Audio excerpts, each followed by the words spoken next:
વિદ્યાર્થી મિત્રો, આપણે જે છે પાઠ 6 મનોવિકૃતિમાં આજે છે અસાધારણ વર્તન માટેના કારણો અંગે સમજૂતી મેળવીશું. બરાબર, સાધારણ અને અસાધારણ વર્તન વચ્ચેની આપણે સમજૂતી મેળવી તો આ અસાધારણ વર્તન છે એ સમાજના ધારાધોરણોથી કંઈક અંશે જુદું પડતું કુસમાયોજિત વર્તન કહેવામાં આવે છે. અને જે મોટાભાગની મનોવિકૃતિ હોય તે અસાધારણ વર્તનમાં સમાવેશ પામે છે. તો આ અસાધારણ વર્તન ઉત્પન્ન કેમ થાય છે? બરાબર, કોઈ પણ બનાવ જે છે, ઘટના જે છે, ઘટવા માટે કંઈકનું કંઈક કારણ જે છે જવાબદાર હોય છે. બરાબર, કાર્યકારણના સંબંધ પ્રમાણે કોઈ પણ કાર્ય ઘટે છે એટલે કે થાય છે તો એના માટે કંઈક કારણ જવાબદાર હોય છે. એવી રીતે કોઈ પણ વ્યક્તિ જે છે નોર્મલ વર્તન હોય, બરાબર, એનું સાધારણ વર્તન હોય, એમાંથી અસાધારણ વર્તન કેવી રીતે ઉત્પન્ન થાય છે? તો એના કારણો કયા? બરાબર, કે જે સામાન્ય જીવનશૈલી જીવતો વ્યક્તિ અચાનક જે છે એની જીવનશૈલીમાં ગડબડ ઉત્પન્ન થાય અને અચાનક જે છે એની જીવનશૈલી ખોરવાઈ જાય અને અસાધારણ વર્તન કરવા માટે એ જે છે એ અસાધારણ વર્તન માટે પ્રેરાતો હોય છે. બરાબર, તો એના માટેના કારણો કયા?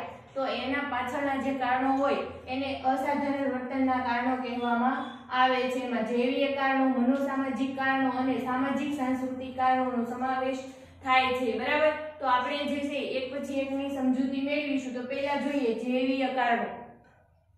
તો જૈવિક કારણોમાં જે છે અસાધારણ વર્તન માટે અનેક કારણો જવાબદાર હોય છે. તમામ કારણોને મુખ્યત્વે 3 ભાગમાં વહેંચી શકાય. બરાબર, આને જે છે 3 ભાગમાં વહેંચવામાં આવે છે. અને પહેલો ભાગ જે છે આપણે જોઈએ જૈવિક કારણો. અસાધારણ વર્તન માટે ચેતાપ્રવાહ, ચેતાપગમ. ચેતાપગમ એટલે બે ચેતાકોષો વચ્ચે રહેલી જગ્યા. બરાબર, ચેતાકોષ છે એ સળંગ જોડાયેલા હોતા નથી, પરંતુ ચેતાકોષો વચ્ચે છે અમુક અંતરે જગ્યા રહેલી હોય છે. આગળ આપણે ચેતાકોષ અંગેની સમજૂતી સારી રીતે મેળવી ગયા છે. બરાબર, તો આ જે છે ચેતાકોષો છે, બરાબર, આવી રીતે સંકળાયેલા હોય છે.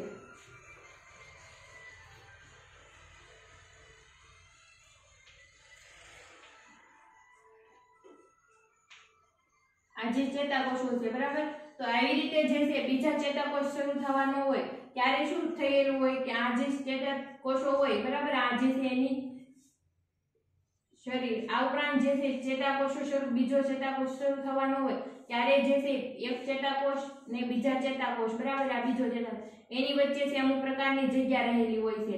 આ જે જગ્યા હોય છે એને ચેતાપગમ તરીકે ઓળખવામાં આવે. બંને જે છે સંકળાયેલા હોતા નથી, પરંતુ આ જે છે જગ્યા રહેલી હોય છે અને અહીંયા રાસાયણ રહેલું હોય છે. અને આ રાસાયણમાં જે છે ઈ વિદ્યુત પ્રવાહ જે છે પ્રક્રિયા, રાસાયણિક વિદ્યુત પ્રવાહની પ્રક્રિયા શરૂ થાય છે. એટલે એક ચેતાકોષમાંથી જે સંદેશો છે પસાર થતો હોય એને ધક્કો લાગીને બીજા ચેતાકોષમાં પહોંચે છે. બરાબર, આ ચેતાપગમ વચ્ચે રહેલી ચેતાકોષો વચ્ચે રહેલી જગ્યાઓને શું કહેવામાં આવે? ચેતાપગમ તરીકે ઓળખવામાં આવે છે. એટલું ખાસ યાદ રાખજો. અંતઃસ્રાવી ગ્રંથિઓની અસમતુલા, ખામીયુક્ત જનીન તત્વો, શારીરિક બાંધો, મસ્તિષ્કની શિથિલતા તેમજ શારીરિક તંદુરસ્તીનો અભાવ વગેરે જૈવિક કારણો જવાબદાર છે.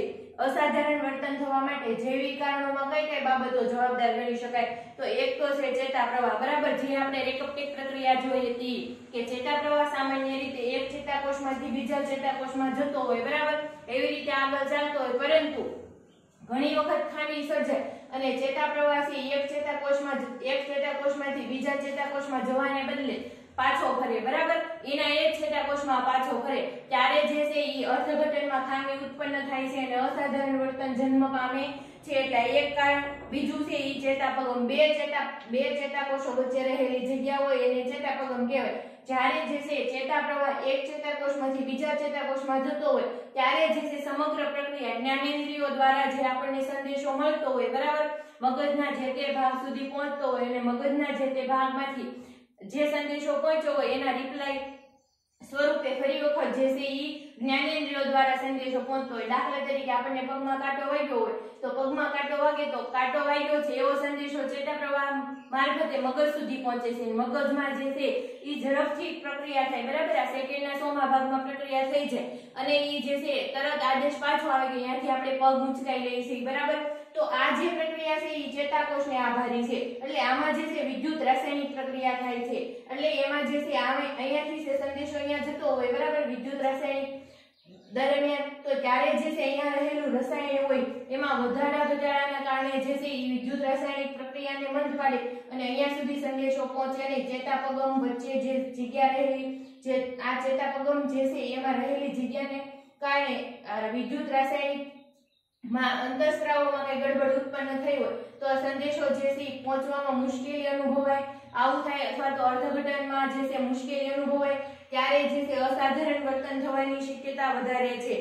અંતઃસ્ત્રાવી ગ્રંથિઓની અસમતુલા, બરાબર આપણે જોયું અંતઃસ્ત્રાવી ગ્રંથિઓની અસમતુલા, નોરેપ્રિનેફ્રાઇન, એપ્રિનેફ્રાઇન, ડોપામાઇન, બરાબર આ બધા જે છે અંતઃસ્ત્રાવો છે, સેરોટોનિન, એ બધા જ અંતઃસ્ત્રાવો છે ઈ જ્યારે આપણે તાણયુક્ત પરિસ્થિતિમાં હોઈએ, મનોભારયુક્ત પરિસ્થિતિમાં હોઈએ ત્યારે ઉત્પન્ન થાય છે, બરાબર.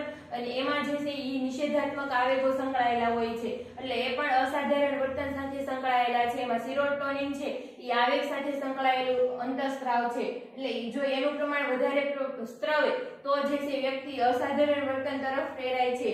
આ ઉપરાંત જોઈએ ખામીયુક્ત જનીન તત્વો. ખામીયુક્ત જનીન તત્વોમાં આપણે આગળ જોઈ ગયા 13, 17 અને 21 નંબરની જે જોડ છે એમાં કઈ પણ ગડબડ ઉત્પન્ન થાય, બરાબર, તો ત્યારે જે છે બાળકને મનોદુર્બળતા આવવાની શક્યતા વધારે રહે છે, બરાબર. અને બાળકનો ચહેરો જે છે એ મોગોલોઇડ લોકો જેવો, બરાબર, એ સંસ્કૃતિના લોકો જેવો જોવા મળતો હોય છે. આ ઉપરાંત જોઈએ તો શારીરિક બાંધો, બરાબર, જે લોકોનો શારીરિક બાંધો એકદમ વીક હોય છે, પાતળા હોય છે, બરાબર, પોતાના શરીર ઉંમરની પ્રમાણમાં જે છે વજન ઓછું હોય છે, આવા લોકો છે સતત કુપોષણથી પીડાતા હોય તો એને પણ જે છે મનોદુર્બળતા અથવા તો અસાધારણ વર્તન જે છે જન્મવાની શક્યતા વધારે રહે છે. મસ્તિષ્કની શિથિલતા, આ ઉપરાંત જે છે મસ્તિષ્કની શિથિલતા, બરાબર, કોઈ પણ કાર્યમાં ધીમાપણું હોવું, આ ઉપરાંત જે છે નિર્ણય લેવાની અક્ષમતા હોવી અથવા તો તાત્કાલિક નિર્ણય ન લઈ શકવા, આ બધી બાબતોનો આમાં સમાવેશ થાય છે. શારીરિક તંદુરસ્તીનો અભાવ, આ ઉપરાંત છે શારીરિક તંદુરસ્તીનો અભાવ એટલે કે વારંવાર બીમાર પડવું, લાંબા ગાળાની બીમારી થવી, તો આજે એના કારણે છે સતત વ્યક્તિ સ્ટ્રેસમાં રહે છે, મનોભારમાં રહેવાના કારણે એમાં જે છે અંતઃસ્ત્રાવોની ગડબડ ઉત્પન્ન થાય છે અને અસાધારણ વર્તન જોવા મળે છે. હવે આપણે આ બધાને વિગતે જોઈએ. મગજ અને કારક અવયવોના કાર્યમાં યોગ્ય સંકલન સાધવા માટે ચેતાતંત્રની ભૂમિકા મહત્વની છે. મગજ અને કારક અવયવો, બરાબર, મગજ એ તો આપણે બરાબર ખોપડીનો ભાગ અને આમ કારક અવયવો એટલે હાથ પગ જે છે આપણા, બરાબર, શરીરના ચામડી, આ બધા જે છે કારક અવયવો જેના દ્વારા આપણે કાર્ય કરી શકતા હોય. કારક અવયવો આ બંને વચ્ચે છે એ સંકલન સાધવું હોય તો ચેતાતંત્રની ભૂમિકા મહત્વની છે. એટલે કે મગજ સુધી છે આપણા કારક અવયવો એટલે જ્ઞાનેન્દ્રિયોથી સંદેશો એ મગજ સુધી પહોંચાડવા માટે ચેતાતંત્ર જે છે એ કાર્ય કરે છે એવું કહી શકાય. ચેતાતંત્ર જે કોષોનું બનેલું છે તેને ચેતાકોષ કહે છે, બરાબર. ચેતાતંત્ર છે એ એક ઝાડનું આખું ગૂંચળું છે અને જેનું બનેલું છે ને ચેતાકોષ કહેવામાં આવે છે. એટલે કે ઘણા બધા ચેતાકોષોથી જે તંત્ર બનેલું હોય એને ચેતાતંત્ર કહેવામાં આવે છે. ચેતાકોષ વિશે અહીંયા આપણે જોઈ ગયા. ચેતાકોષ દ્વારા ચેતા પ્રવાહ જ્ઞાનેન્દ્રિયોથી મગજ સુધી અને મગજના આદેશો કારક અવયવો સુધી પહોંચે છે. ચેતાકોષ દ્વારા છે ચેતા પ્રવાહ જ્ઞાનેન્દ્રિયોથી મગજ સુધી પહોંચે, બરાબર. દાખલા તરીકે આપણને કાંટો વાગ્યો તો પગમાં જે છે ત્વચા દ્વારા, એક આપણી જ્ઞાનેન્દ્રિય છે, તો ત્વચા દ્વારા છે સંદેશો ક્યાં પહોંચે? મગજ સુધી પહોંચે અને આપણે જે છે ફટાફટ પગ ઊંચો કરી લઈએ એટલે આદેશ, આ મગજનો જે આદેશ છે પગ ઊંચો કરવાનો એ પાછો કારક અવયવ સુધી પહોંચે છે, બરાબર. આવી રીતે રાસાયણિક પ્રક્રિયા આપણા શરીરમાં થતી હોય છે. એક ચેતાકોષમાંથી સંદેશો અને આદેશો ચેતા પ્રવાહ દ્વારા બીજા ચેતાકોષમાં જાય છે. એક ચેતાકોષમાંથી સંદેશો હોય અને આદેશો હોય, બરાબર. મગજે જે ઓર્ડર આપેલો હોય એ આદેશ, બરાબર, એ આદેશ છે એક ચેતાકોષમાંથી બીજા ચેતાકોષમાં જતો હોય છે. આ એની સામાન્ય પ્રક્રિયા છે. ચેતા પ્રવાહ એ વિદ્યુત રાસાયણિક પ્રક્રિયા છે અને ચેતા પ્રવાહ છે એક વિદ્યુત રાસાયણિક પ્રક્રિયા છે. એટલે કે એમાં રસાયણો અને જે છે એનો પ્રવાહ છે એકદમ ઝડપી હોય છે, બરાબર, કે ઇલેક્ટ્રિસિટી જેટલી એની ઝડપ છે એ ધરાવતો હોય છે. એક ચેતાકોષ અને બીજા ચેતાકોષ પરસ્પર સળંગ રીતે જોડાયેલા હોતા નથી. તે બંને વચ્ચે રહેલી જગ્યાને ચેતાપગમ કહે છે. એટલે કે આ એક ચેતાકોષ અને આ બીજો ચેતાકોષ છે બંને પરસ્પર જોડાયેલા હોતા નથી, પરંતુ આ બંને ચેતાકોષો વચ્ચે જે જગ્યા રહેલી હોય છે, બરાબર, એને ચેતાપગમ તરીકે ઓળખવામાં આવે છે. અસાધારણ વર્તન માટે ચેતાપ્રવાહ, ચેતાપગમ અને તેમાં રહેલા રસાયણોની અસમતુલા મહત્વનો ભાગ ભજવે છે. અસાધારણ વર્તન માટે છે ચેતાપ્રવાહ, ચેતાપગમ અને તેમાં રહેલા રસાયણોની અસમતુલા મહત્વનો ભાગ ભજવે છે. તો એમાં છે ચેતાપ્રવાહની અસમતુલા માનસિક તાણ અને અસાધારણ વર્તનના ઉદ્ભવ માટે જવાબદાર છે. ચેતાપ્રવાહની જે અસમતુલા સર્જાય છે, બરાબર, તો એ જે છે અસાધારણ વર્તનના માનસિક તાણ એટલે કે વધારે પડતો મનોભાર, આ ઉપરાંત જે છે અસાધારણ વર્તનના ઉદ્ભવ માટે જવાબદાર છે. ચેતાપ્રવાહની વધુ પડતી ક્રિયાશીલતાને કારણે ચેતાતંતુ અંતિમ તંતુમાંથી વિશિષ્ટ પ્રકારનું રસાયણ ચેતાપગમમાં પ્રવેશે છે. પરિણામે અસાધારણ વર્તન જન્મે છે. શું થાય? ચેતાપ્રવાહની જે છે આમાં જે ચેતાપ્રવાહ પસાર થતો હોય એની વધારે પડતી ક્રિયાશીલતાને કારણે, બરાબર, જે ઝડપ હોવી જોઈએ એના કરતા જે છે વધારે ઝડપના કારણે છે કે એનો જે અંતિમ તંતુ હોય છે, બરાબર, આ જે અંતિમ તંતુ હોય છે એના કારણે શું થાય કે અંતિમ તંતુ માંથી વિશિષ્ટ પ્રકારનું રસાયણ ચેતાપગમમાં પ્રવેશે છે કે આના કારણે છે એક વિશિષ્ટ પ્રકારનું રસાયણ છે આ જગ્યામાં પ્રવેશે છે અને એના કારણે જે તે અસાધારણ વર્તન જન્મે છે. સામાન્ય રીતે એક ચેતાકોષમાંથી ચેતાપ્રવાહ તે જ ચેતાકોષમાં પાછો ફરે તેને રેકપ્ટેક પ્રક્રિયા કહે છે. આપણે જોઈ ગયા કે સામાન્ય રીતે જે છે એક ચેતાકોષમાંથી બીજા ચેતાકોષમાં છે ચેતાપ્રવાહ વહે છે, પરંતુ કાંઈ પણ ગડબડને કારણે એટલે કે અહીંયા જે છે ચેતાપ્રવાહની દિશા પ્રવાહ જે છે વધવાને કારણે એના કારણે જે અંતિમ તંતુમાંથી એક પ્રકારનું જે છે એક વિશિષ્ટ રસાયણ અહીંયા જે છે ચેતાપગમમાં પહોંચે છે અને એના કારણે છે સંદેશો આગળ ન જવાને બદલે તેના તે જ ચેતાકોષમાં પાછો ફરે છે. તેને શું કહેવામાં આવે છે? રેકપ્ટેક પ્રક્રિયા તરીકે ઓળખવામાં આવે છે. આને કારણે ખિન્નતા જેવી મનોવિકૃતિ થવાની સંભાવના રહે છે, બરાબર. આના કારણે છે ખિન્નતા જેવી મનોવિકૃતિ. ખિન્નતામાં શું હોય કે જે છે જીવનમાં સુખની અનુભૂતિ ઓછી થવી એટલે નહિવત થવી, પછી જે છે ક્યાંય રસ ન પડવો કોઈ પણ જે છે નવા કાર્ય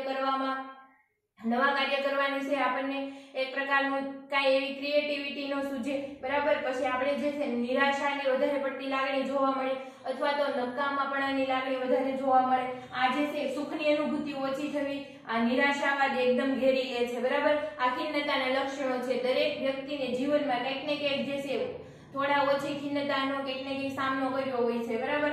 તો પણ આ જે છે અમુક એપિસોડ હોય ખિન્નતાના તો એ જે છે એ લાંબા સમય સુધીના હોય છે, જ્યારે અમુક છે મનોભાર સાથે સંકળાયેલી ખિન્નતા હોય છે. એટલે જેમ જેમ મનોભાર હળવો થતો જાય એમ જે ખિન્નતાનો એપિસોડ પૂરો થતો હોય છે.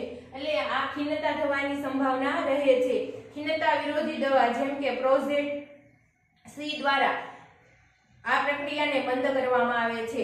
એટલે કે ચેતા પ્રવાહની જે પ્રક્રિયા હોય છે તીવ્ર કક્ષાની, બરાબર, એને પ્રોઝેડ સી દ્વારા જે છે એની ખિન્નતા વિરોધી દવા હોય એના દ્વારા છે બંધ કરવામાં આવે છે. એટલે અહીંયા જે છે રાસાયણિક સંતુલન સધાઈ રહે અને આપણું જે છે બોડી નોર્મલ કામ કરતું થઈ જાય એ માટેના પ્રયાસો કરવામાં આવે છે. ચેતાપગમમાં ડોપામાઇન, નોરેપ્રિનેફ્રાઇન, સિરોટોનિન કે ગાબા જેવા જૈવ રસાયણો રહેલા હોય છે. તેની અસમતુલા અસાધારણ વર્તન જન્માવે છે. ચેતાપગમ હોય છે એમાં ડોપામાઇન આમાં જે જગ્યા રહેલી હોય છે એમાં કેવા કેવા રસાયણો રહેલા હોય? ડોપામાઇન, નોરેપ્રિનેફ્રાઇન, સિરોટોનિન અને ગાબા જેવા છે જૈવ રસાયણો રહેલા હોય છે. તેની અસમતુલા અસાધારણ વર્તન જન્માવે છે. ડોપામાઇનની અનિયમિતતા છિન્ન મનોવિકૃતિ માટેનું એક કારણ માનવામાં આવે છે, જે સ્કિઝોસ્ફેનિયા થાય છે, બરાબર. અને આ સ્કિઝોસ્ફેનિયા છે એ વારસાગત વિકૃતિ તરીકે સ્વીકારવામાં આવે છે. તો એ પણ જે છે એ ડોપામાઇનના કારણે થાય છે, બરાબર, અનિયમિતતાને કારણે થાય છે એવું માનવામાં આવે છે. અચાનક આવી પડતી પડકારરૂપ અને જોખમરૂપ આઘાતજનક પરિસ્થિતિના સમયની પ્રતિક્રિયામાં નોરેપ્રિનેફ્રાઇન અગત્યની ભૂમિકા ભજવે છે. અચાનક આવી પડતી કોઈ પણ પડકારરૂપ અને જોખમરૂપ આઘાતજનક પરિસ્થિતિ હોય એની પ્રતિક્રિયા છે એ નોરેપ્રિનેફ્રાઇન દ્વારા થતી હોય છે.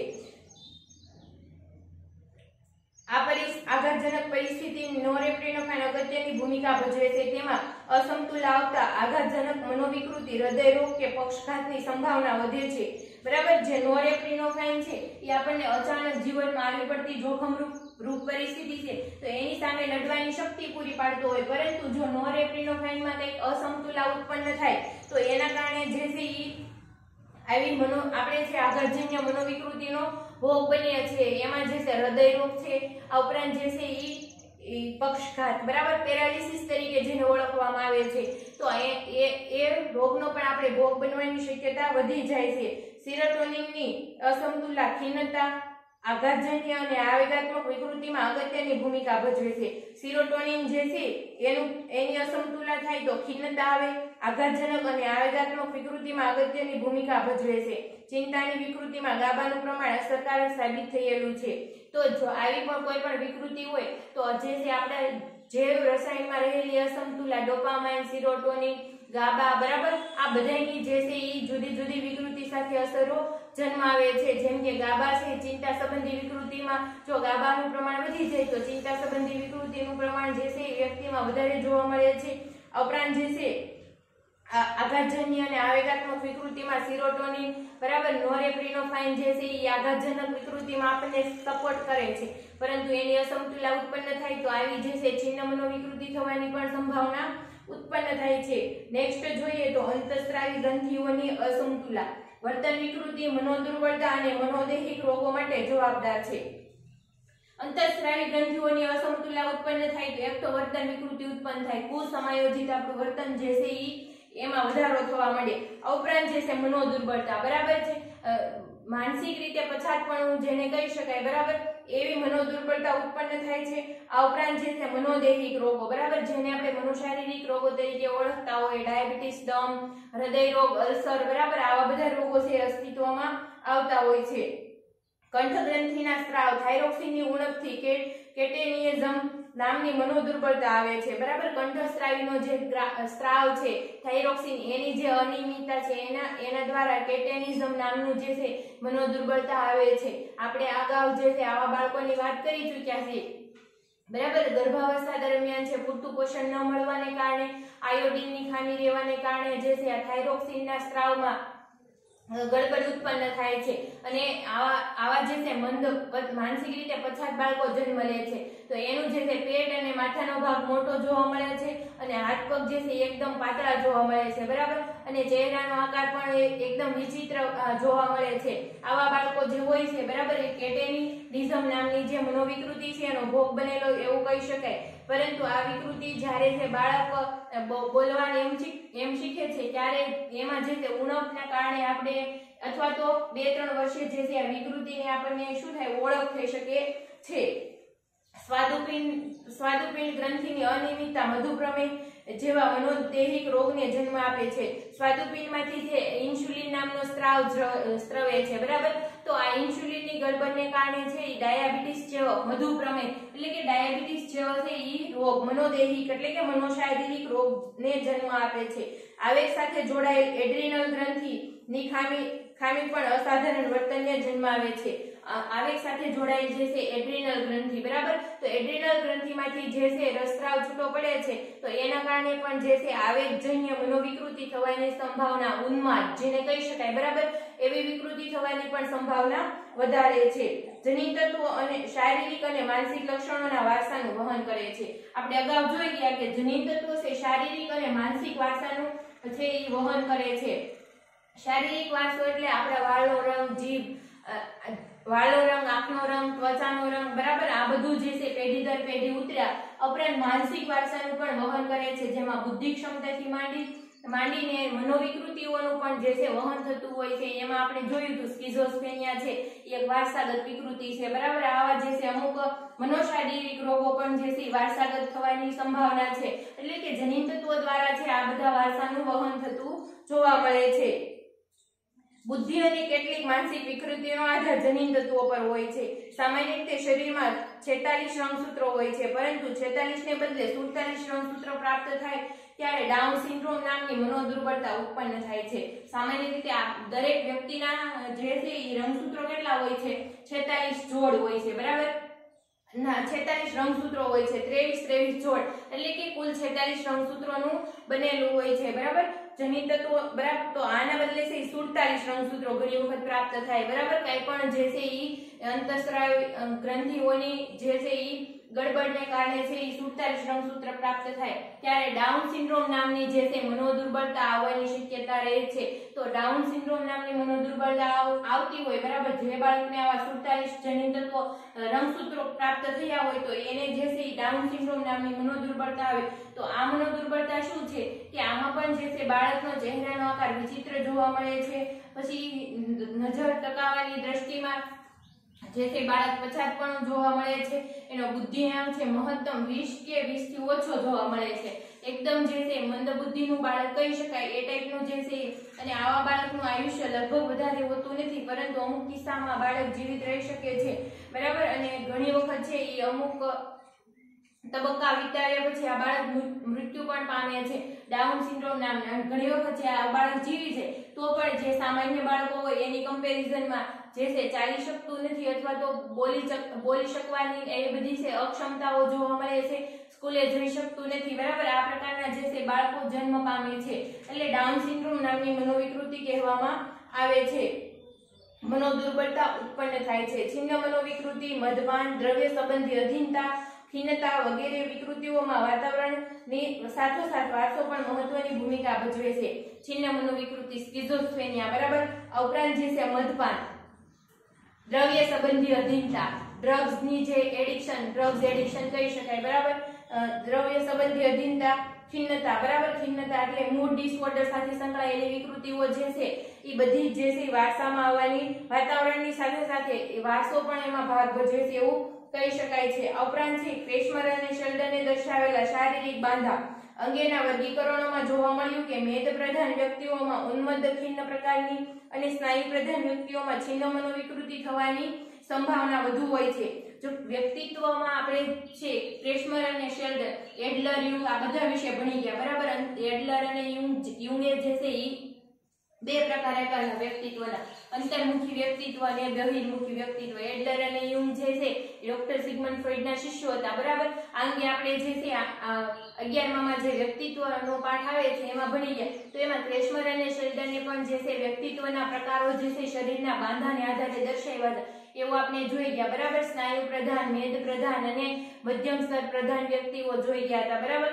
તો એમાં જે છે જે સ્નાયુ પ્રધાન લોકો હોય છે ને પહેલા જે છે મેદ પ્રધાન લોકો બરાબર, એકદમ જે છે જાડિયાપણું ધરાવતા હોય, મેદસ્વીતા ધરાવતા હોય એવા લોકોને જે છે એ ઉન્મત્ત ખિન્ન પ્રકારની વિકૃતિ અને સ્નાયુ પ્રધાન લોકો જે હોય છે એમાં છિન્ન મનોવિકૃતિ થવાની સંભાવના વધારે હોય છે બરાબર. કે એ જે છે એના શરીરના બાંધાને આધારે એનો સ્વભાવ જે છે અમુક પ્રકારનો વિશિષ્ટ હોય છે. વ્યક્તિત્વનો જે ગુણ લક્ષણો હોય છે વિશિષ્ટ હોય છે, એના કારણે આવી મનોવિકૃતિ આવવાની સંભાવના વધારે રહે છે.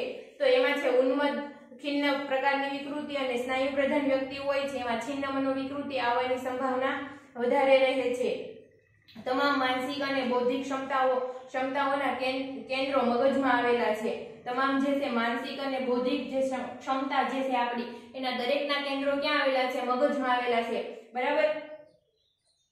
મગજના ચોક્કસ ભાગને ઈજા થવાથી અથવા તો મગજના કોષોનો ઘસારો પહોંચવાથી કેટલીક વર્તન વિકૃતિ ઉદ્ભવે છે. સ્મૃતિ હાસ, વિકૃત પલાયન, અલ્ઝાઇમરની વિકૃતિ વગેરે એના ઉદાહરણો છે.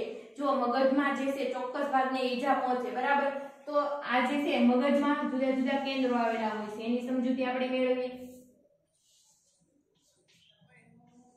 આ જે છે મગજના જુદા જુદા કેન્દ્રો દર્શાવે છે બરાબર. તો આમાંથી છે ચોક્કસ ભાગને છે ઈજા થવાથી શું થાય કે અમુક પ્રકારની વર્તન વિકૃતિ ઉદ્ભવે, એટલે કે આપણું વર્તન પહેલા હોય એવું રહેતું નથી બરાબર. તો આવી જે છે દાખલા તરીકે આ ભાગ છે સ્મૃતિનો હોય તો અહીંયા જે છે કોષોનો ઘસારો થાય, ઉંમર થવાથી શું થાય?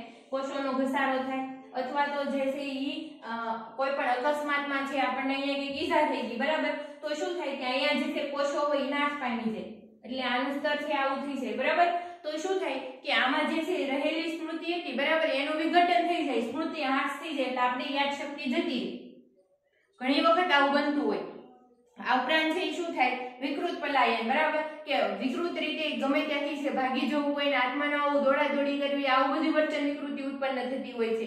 અથવા તો અલ્ઝાઇમર બરાબર, કે મગજના જે ચાંદા તરીકે આપણે જઠરનું ચાંદું જોયું હતું એવી રીતે મગજમાં પણ જે છે એ વખત ઘણી વખત છે એ એકદમ રસાયણોની અસમતુલા ઉત્પન્ન થાય ને મગજમાં છે ચાંદા પડવાની શક્યતા રહે, બરાબર. ઘણા બધા કોષો જે છે બ્રેન સ્ટ્રોક આવે તો મગજમાં જે ગાંઠ થાય છે લોહીની, બરાબર, તો આ ગાંઠના કારણે જે છે ચાંદુ પડવાની અથવા તો ત્યાં કઈ ચેપ લાગવાની શક્યતા રહે છે. આવું છે એ જોવા મળતું હોય છે. તો આ જે છે વર્તન વિકૃતિ માટે જે છે એ એટલા ઉદાહરણ કાઢી કહી શકાય, બરાબર. પરંતુ જો આ વિકૃતિ છે લાંબા સમય સુધી ટકતી નથી. જેમ જેમ આ બધા ભાગના કેન્દ્રોના કોષો જે છે આને સપોર્ટ કરતા જેમ એમ સમયાંતરે છે આ કેન્દ્ર પાછું સક્રિય થઈ જાય અને જે છે આપણે સ્મૃતિ હાસની જે વિકૃતિ હતી, બરાબર, તો એ અમુક સમય પછી જઈ શકે છે એવું કહી શકાય. જો એના કોષોમાં જે છે એ ઘસારો ઓછો થયો હોય અથવા તો ત્યાં જે છે ઈજા ઓછી થઈ હોય તો વ્યક્તિ સાજો થવાની સંભાવના વધી જાય છે, પરંતુ એના ઉપર થયેલી ઈજા એના ઉપર આધાર રાખતું હોય એવું જોવા મળે છે. હવે આ હતા જૈવિક કારણો, બરાબર, જેમાં અંતઃસ્ત્રાવી ગ્રંથિઓની અસમતુલા, જનીન તત્વો, રંગસૂત્રો, આ બધા વિશે આપણે માહિતી મેળવી. હવે છે મનોસામાજિક કારણો, બરાબર, જે આપણા વાતાવરણમાં આપણને જોવા મળતા હોય એવા કારણો અહીંયા આપણે જોઈશું, બરાબર. આ હતા આપણા શરીર સાથે સંકળાયેલા કારણો હતા, જૈવિક કારણો, અને આ જે છે વાતાવરણ સાથે સંકળાયેલા કારણો મનોસામાજિક. અસાધારણ વર્તન માટે જૈવિક કારણોની જેમ મનોસામાજિક કારણ પર જવાબદાર છે. વ્યક્તિને જીવનમાં થતા અનુભવો, સમસ્યાઓ, પડકારો, મુશ્કેલીઓ તેના વર્તનને ઘડવામાં મહત્વની ભૂમિકા ભજવે છે. મનોસામાજિક કારણોમાં પ્રારંભિક વંચિતતા અથવા આઘાત, લગ્ન જીવનમાં કંકાસ અને ભગ્ન કુટુંબો, માતા પિતાની અયોગ્ય વર્તણૂક અને દોષયુક્ત સામાજિકરણનો સમાવેશ થાય છે. જો વ્યક્તિ છે આપણે આજે જૈવિક કારણો જોયા અસાધારણ વર્તન માટે, એવી રીતે મનોસામાજિક કારણો પણ મહત્વનો ભાગ ભજવે છે. તો એમાં જે છે એ વ્યક્તિના જીવનમાં થતા અનુભવો, સમસ્યા અને પડકારો છે વ્યક્તિના જીવનને ઘડે છે. પરંતુ ક્યારેક એવા અનુભવો હોય, બરાબર, બાળપણના જે છે એ આઘાતજનક અનુભવો હોય છે, તો એના કારણે શું થાય છે કે વ્યક્તિને જે છે એ અધૂરા સામાજિકરણને કારણે અથવા તો અયોગ્ય સામાજિકરણને કારણે છે એ ઘણી વખત અસાધારણ વર્તનનો ભોગ બને છે.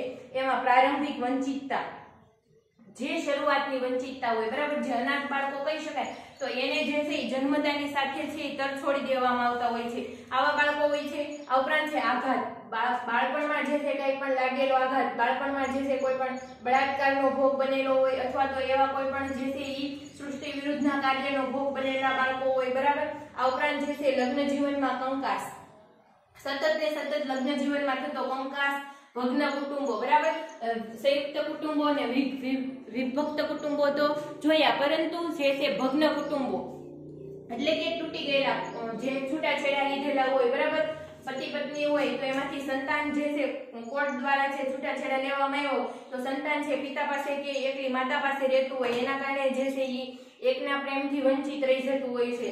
આ ઉપરાંત જે છે માતા પિતાની અયોગ્ય વર્તણૂક, બરાબર, માતા પિતા છે સતત ઝઘડા કરતા હોય, અયોગ્ય વર્તણૂક હોય, બરાબર, નૈતિક જે છે એનામાં નૈતિકતાના નિયમોની અછત જોવા મળતી હોય, તો આ જે છે અયોગ્ય વર્તણૂક અને દોષયુક્ત સામાજિકરણ, બરાબર. દોષયુક્ત સામાજિકરણ એટલે શું કે બાળક જે વાતાવરણમાં ઉછેર પામે છે એનું વાતાવરણ યોગ્ય ન હોવું અથવા તો જે છે એ પાડોશીઓ હોય, આ ઉપરાંત જે છે એના સગાવાલા હોય, બરાબર, એના દ્વારા જે છે એવું કઈ ગેરવર્તણૂક શીખવાડવામાં આવતી હોય, બરાબર, તો આ જે છે એ અયોગ્ય સામાજિકરણ, દોષયુક્ત સામાજિકરણમાં સમાવેશ થાય છે.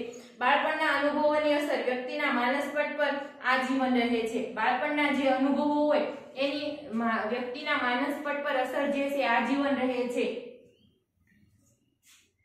માતા પિતા બાળકોની જરૂરિયાતોને સંતોષી તેમને સાથ, સલામતી અને હૂંફ પૂરી પાડે છે, પરંતુ જો માતા પિતા આમ કરવા માટે અસમર્થ બને ત્યારે બાળકમાં અસાધારણ વર્તનની શરૂઆત થાય છે. માતા પિતાથી વંચિતતા અનુભવાયેલ બાળકોમાં અસાધારણ વર્તનનું પ્રમાણ વધુ જોવા મળે છે. બાળપણમાં જાતીય શોષણ કે આક્રમકતાનો ભોગ બનેલા બાળકોમાં પણ અસાધારણ વર્તનનું પ્રમાણ વધુ જોવા મળે છે. જો બાળપણના જે છે આઘાતજનક અનુભવો છે એની માનસપટ પર છે આજીવન અસર રહે છે, એટલે કે વ્યક્તિ જ્યાં સુધી જીવે છે ત્યાં સુધી એવા જે છે એ અનુભવોની અસર રહેતી હોય છે. અને માતા પિતા જે છે બાળકોની જરૂરિયાતોને સમજી એને પૂરી કરે, એને સાથ આપે, હૂંફ અને પ્રેમ, લાગણી આપવા માટે જે છે એ સમર્થ હોવા જોઈએ, બરાબર, કોઈ પણ માતા પિતા. પરંતુ ઘણા માતા પિતા છે આમ કરવા માટે નિષ્ફળ નીવડતા હોય છે. ત્યારે જે છે બાળકમાં એક પ્રકારે અસાધારણ વર્તનની શરૂઆત થાય છે, કેમ કે બાળક જે છે સતત અસલામતીમાં જીવતો હોય છે, બરાબર. ઘણી વખત છે બંને પતિ પત્ની બંને છે જોબ કરતા હોય, એના કારણે જે છે એનું બાળક કોઈ અન્ય ત્રીજી વ્યક્તિ નોકરના સહારે છોડીને જતા હોય, બરાબર. જ્યારે છે વિભક્ત કુટુંબમાં આવા પ્રશ્ન થવાની સંભાવના વધારે હોય છે. ત્યારે જે છે નોકર દ્વારા જો પણ કઈ બેહુદું વર્તન કરવામાં આવતું હોય, અયોગ્ય વર્તન શીખવાડવામાં આવતું હોય, તો બાળકને જે છે મોટા થઈને જ્યારે પુખ્ત વ્યક્તિ બને છે ત્યારે જે છે અયોગ્ય વર્તનની જે છે ટેવો વધારે પડતા પ્રમાણમાં જોવા મળતી હોય એવું થાય છે. માતા પિતાથી વંચિતતા અનુભવેલ બાળકમાં, બરાબર, કે જ્યારે છે જન્મતાની સાથે અમુક બાળકોને છે તડછોડી દેવામાં આવે છે, બરાબર. જે છે ઈ અણગમતા બાળકો કહી શકાય. આવા બાળકોને જે અનાથ આશ્રમ કે એવી કોઈ પણ જગ્યાએ છોડી મૂકવામાં આવે છે, એટલે જે છે ઈ જન્મથી અનાથ બાળક બની જાય છે. એટલે કે માતા પિતાના પ્રેમથી છે વંચિત રહી ગયેલા બાળકોમાં અસાધારણ વર્તનનું પ્રમાણ વધારે જોવા મળે છે. જો આવા બાળકોને યોગ્ય ટ્રેનિંગ ન આપવામાં આવે તો આવા બાળકો જે છે ચોરી કરવી, જુગાર રમવો, દારૂ પીવું, આવા બધા વ્યસને ચડી જતા હોય છે, એવું પણ જોવા મળતું હોય છે. આ ઉપરાંત જે છે બાળપણમાં જાતિ શોષણ, બરાબર. કોઈ પણ બાળક જે છે બાળપણમાં જાતિ શોષણનો ભોગ બનેલો હોય અથવા તો કોઈ પણ વ્યક્તિની આક્રમકતા, અતિશય તીવ્ર આક્રમકતા, બરાબર, એનો ભોગ બનેલો હોય તો એવા બાળકમાં પણ છે અસાધારણ વર્તન થવાની સંભાવના વધારે રહેલી હોય છે. તીવ્ર આક્રમકતા એટલે કે સતત બાળકને છે ઘણા વખત ઘરમાં પૂરી દેવામાં આવે અથવા તો એવી કોઈ પણ જગ્યાએ જ્યાં બિહામણી ડરામણી જગ્યા હોય, બરાબર, એનો છે વારંવાર ડર બતાવવામાં આવે તો પણ બાળકમાં જે છે આક્રમકતા આવવાની સંભાવના વધી જાય છે અને એના કારણે અસાધારણ વર્તન ઉત્પન્ન થાય છે. નેક્સ્ટ જોઈએ તો કુટુંબ એ સામાજિકરણનો પાયો છે. કુટુંબમાં છે આપણું સામાજિકરણ થતું હોય છે, બરાબર. કોઈ પણ વ્યક્તિ છે એની પ્રાથમિક જે સામાજિકરણનું તબક્કો હોય તો એનું કુટુંબ છે એવું કહી શકાય. બાળકને સામાજિક વ્યક્તિ બનાવવા માટે સામાજિકરણની પ્રક્રિયા અગત્યની છે. જો આપણે બાળકને છે સામાજિક વ્યક્તિ બનાવવું હોય, બાળક જે છે કોરી સ્લેટ જેવું, એમાં આપણે જેવું લખીએ એવું થાય, તો એવી રીતે જે છે બાળકને જો આપણે યોગ્ય નાગરિક બનાવવો હોય, સારો વ્યવસ્થિત નાગરિક બનાવવો હોય તો એનું સામાજિકરણ યોગ્ય વ્યવસ્થિત રીતે થવું જોઈએ, બરાબર. તો સામાજિકરણ અગત્યની પ્રક્રિયા છે. અન્ય વ્યક્તિઓ સાથેની આંતરક્રિયાની શરૂઆત ઘરમાંથી થાય છે. આપણે જે છે બીજા વ્યક્તિ સાથે કેવી રીતે આંતરક્રિયા કરવી જોઈએ એનું જ્ઞાન આપણને ક્યાંથી મળે છે? ઘરમાંથી મળે છે, બરાબર. પરંતુ જો ઘરમાં તે આંતરક્રિયાનું જ્ઞાન આપવામાં ન આવે, બાળક જેમ વર્તન કરતો હોય, બરાબર, એના પર જે છે નિયંત્રણ મૂકવામાં ન આવે અમુક પ્રકારે, તો જે છે બાળકનું વર્તન જે છે અથવા તો આંતરક્રિયા છે એ ગેરવર્તન તરફ દોરાય છે.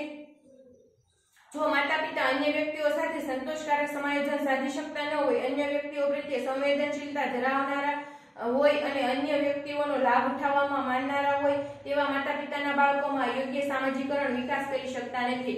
જો માતા પિતાની અયોગ્ય વર્તણૂક હોય, બરાબર, કે અન્ય વ્યક્તિઓ સાથે સંતોષકારક સમાયોજન ન સાધી શકતા હોય, એટલે કે વારંવાર ઝઘડા કરતા હોય, પછી અન્યનો લાભ ઉઠાવવામાં માનતા હોય, બરાબર, કે બીજા પાસેથી લઈ લેવાની વૃત્તિ રાખતા હોય, આવા માતા પિતા હોય છે. આ ઉપરાંત છે ઈ અન્ય વ્યક્તિઓ પ્રત્યે સંવેદનશીલતા ન ધરાવતા હોય, એટલે કે અન્યની લાગણીઓ ન સમજી શકતા હોય, બરાબર. પોતાનું જે હોય છે એને તે ગુણગાન ગાતા હોય છે કે બીજાને જે છે દુઃખમાં મદદ કરવી, આવી જે છે કોઈ પણ મદદ કરવાની ભાવના એ માતા પિતામાં ન જોવા મળતી હોય, તો એવા માતા પિતા છે બાળકનો યોગ્ય સામાજિક વિકાસ કરી શકતા નથી. સારા નાગરિક તરીકેનો વિકાસ કરવા માટે નિષ્ફળ નીવડે છે.